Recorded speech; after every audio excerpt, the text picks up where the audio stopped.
During the early years of the American Civil War, Clara Barton began to gather supplies for the soldiers on the battlefield. Despite the opposition of both the War Department and many field surgeons, in 1862 the Surgeon General of the United States gave Clara blanket permission to distribute her supplies to the Union troops. She had the ability to appear at a field hospital just when the need was greatest. One doctor said she came with everything that was needed, including candles, lanterns, bandages, medicine, food, and drink.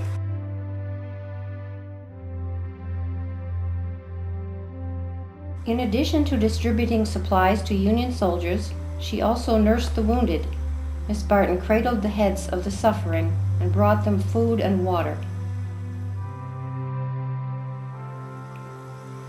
Courageous, that unlikely figure in her bonnet, red bow, and dark skirt moved on, working non-stop until well after dark. Miss Barton fed and comforted the men and on occasion assisted the surgeon. I may be compelled to face danger, but never fear it. And while our soldiers can stand and fight, I can stand and feed and nurse them. A ball has passed between my body and the right arm which supported him, cutting through his chest from shoulder to shoulder. There was no more to be done for him, and I left him to his rest. I have never mended that hole in my sleeve. I wonder if a soldier ever does mend a bullet in his coat. For 4 long years, Clara nursed many soldiers in the major military campaigns of the war. When the Civil War ended, the nation grieved the deaths of more than 600,000 men. With a large number of Union soldiers missing in action and unaccounted for, Miss Barton organized another campaign to search for the men who had not returned to their families. Shortly before President Abraham Lincoln's untimely death at the hands of an assassin in April 1865, he made an important request. To the friends of missing persons, Miss Clara Barton has kindly offered to search for the missing persons of war. Please address her at Annapolis, giving her the name, regiment, and company of any missing prisoner. With the help of a small staff of government workers, Clara prepared lists of missing men.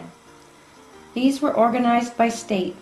When the lists were ready, they were sent to the individual states for publication in their local newspapers. Large printed lists were hung in public places. Thousands of handwritten letters were also sent to inform families of the whereabouts of the missing men. At the end of the search, Clara had located and identified 23,000 of those listed as missing. For 3 years, from 1866 to 1869, Clara Barton raised funds for the Missing Soldier Project by traveling throughout the northern states on a lecture tour.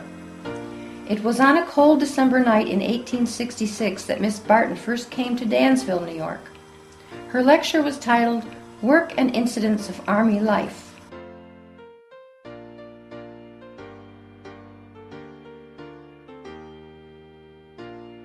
She continued with her tour to raise funds for missing soldiers until the winter of 1868.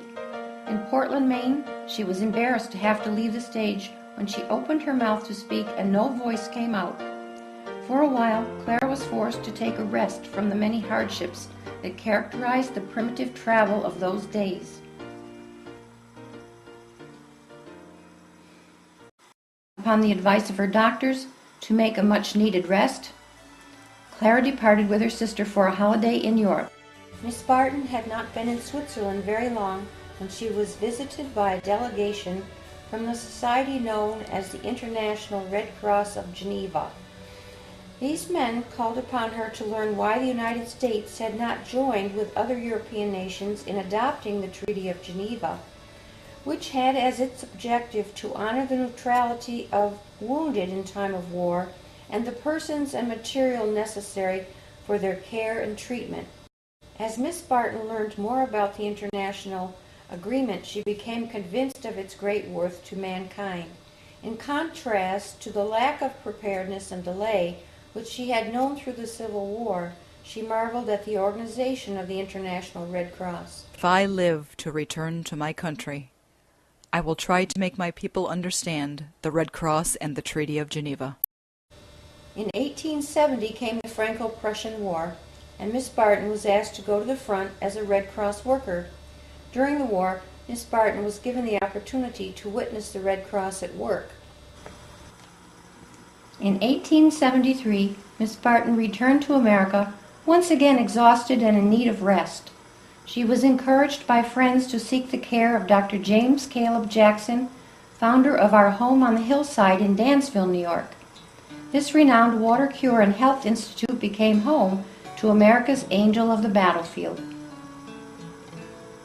While in Dansville to regain her strength, she began a crusade to gather the support of the American people and its government to join the International Red Cross.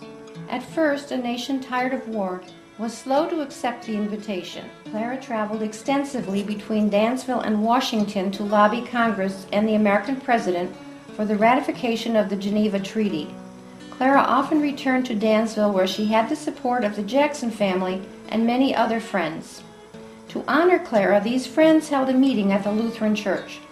On August 22, 1881, 57 in attendance signed a charter creating the first local society of the American Red Cross. The first 3 societies of the American Red Cross were formed in Dansville and later in Rochester and in Syracuse, New York. These societies were not a year old when they were called into action.